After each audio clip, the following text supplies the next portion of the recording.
क्या चर्चा हुई? आप सबका मानसून सत्र में स्वागत है।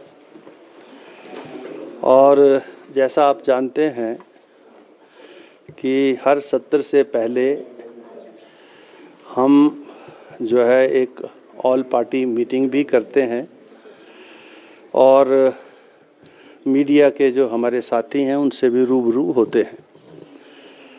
तो उसी सिलसिले में आज ऑल पार्टी मीटिंग भी थी और आपसे भी बातचीत हो रही है।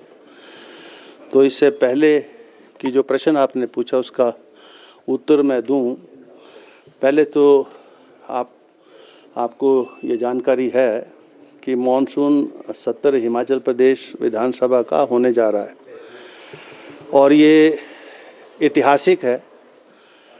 आज तक के जितने सेशंस हुए उसमें सबसे बड़ा सेशन है, यानी इसमें 10 सिटिंग्स जो है मानसून सत्र में होनी जा रही हैं। हमारे पड़ोसी पंजाब है 2 सिटिंग्स कर रहे हैं, हरियाणा तो इलेक्शन में जा रहा है और नज़दीक के जितनी भी विधानसभाएं हैं आपने देखी होंगी मानसून सत्र हो लिए कई जगह होने वाले हैं।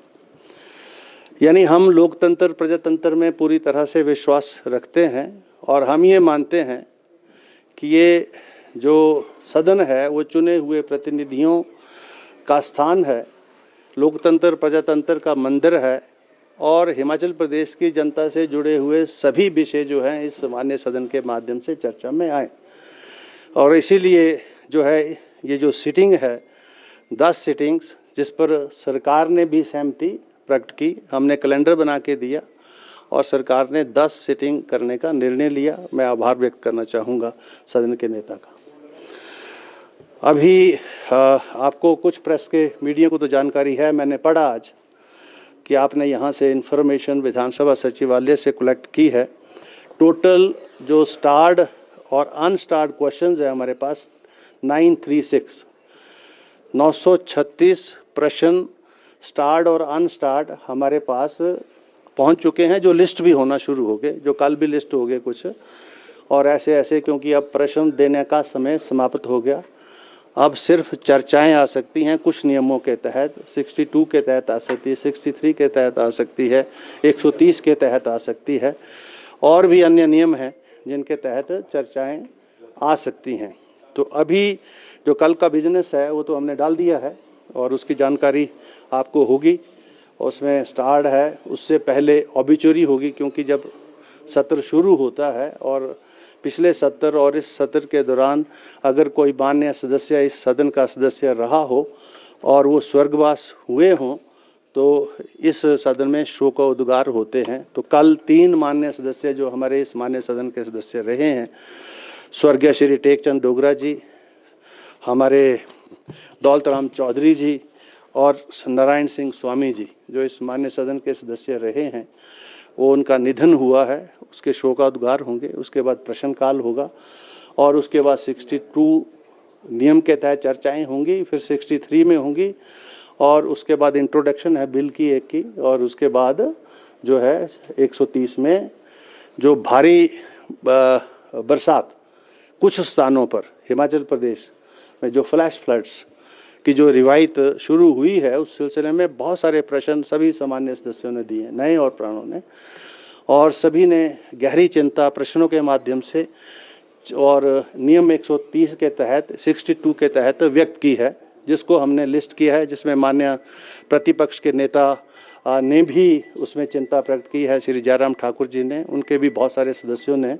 तो टैग हो गई है वो, जिसमें जयराम जी ही इनिशिएट करेंगे उस चर्चा को और उसमें 5-6 जो जिन्होंने चर्चाएं दी थी उनको हमने टैग कर दिया था। फिर माननीय सदन का अधिकार क्षेत्र है कि वो 1 घंटा 2 घंटे 3 घंटे 4 घंटे जब तक वो चर्चा करना चाहें उस विषय पर चर्चा हो सकेगी। वो अंदर का कल का निर्णय है। आप जानते हैं कि आज ऑल पार्टी मीटिंग है, तो हमने सभी को ऑल पार्टी में अब कांग्रेस और भाजपा 2 ही राजनीतिक दल इस माननीय सदन के सदस्यों के रूप में हैं, निर्दलीय तो कोई है नहीं।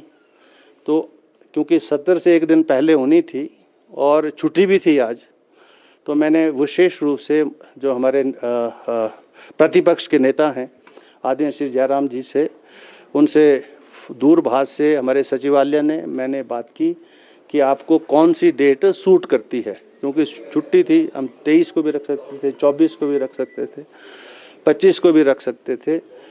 तो उन्होंने कहा कि 26 ठीक रहेगा, क्योंकि उस दिन उनके विधायक दल की भी मीटिंग है। तो 26 12:30 बजे हमने ये मीटिंग फिक्स की थी। आज अभी मेरी दूरभाष से उनसे बात हुई है और वो अस्वस्थ हैं, जैसा मुझे बताया उन्होंने। तो शायद वो विधायक दल की मीटिंग में भी ना आ पाएँ, ऐसा उन्होंने कहा। और अन्य जो सदस्य भारतीय जनता पार्टी के 2 जो ऑल पार्टी मीटिंग में आते हैं चीफ व्हिप के रूप में, और सुखराम चौधरी जी और दूसरे हमारे विनोद कुमार जी के चाचा श्री की डेथ हुई है, वो उसमें हैं, और सुखराम चौधरी जी हरियाणा हैं। तो वो इन परिस्थितियों की वजह से आज की इस मीटिंग में नहीं आ पाए हैं, लेकिन उन्होंने ये कहा है कि कल हम आपसे मिलेंगे सुबह, और जो है मेरा तो ये प्रयास रहेगा कि सदन में सभी का सहयोग प्राप्त हो। तो उन्होंने भी मुझे इशारा तो किया है, आश्वस्त भी किया है कि हमारा पूरा कॉपरेशन जो है सदन के संचालन में मिलेगा, और जो भी माननीय सदन कोई भी विषय लाएगा, मैं खुले तौर पर उसको चर्चा में इस माननीय सदन में लाऊंगा। यही मैं कहना चाहता हूँ। धन्यवाद। Thank you very much. Section है 640 जिसमें ऑनलाइन 516 आए और ऑफलाइन 124 है, और अनस्टार्ट है 296, ऑनलाइन 248 और ऑफलाइन 48।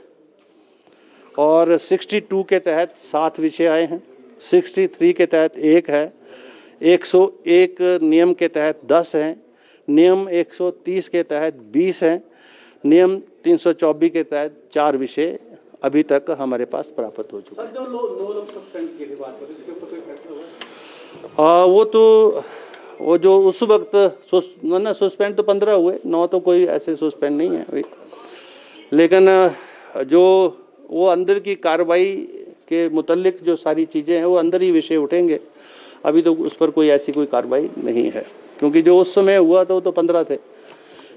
9 जो हैं जिसका आप जिक्र कर रहे हैं, वो तो एक अलग नोटिस है कि जब हाउस एडजॉर्न हो गया, और एडजॉर्न होने के बाद जो है स्पीकर की कुर्सी पर कागज़ फाड़ना और जो हमने अंदर व्यवस्था दी उसको ना मानना, वो उसके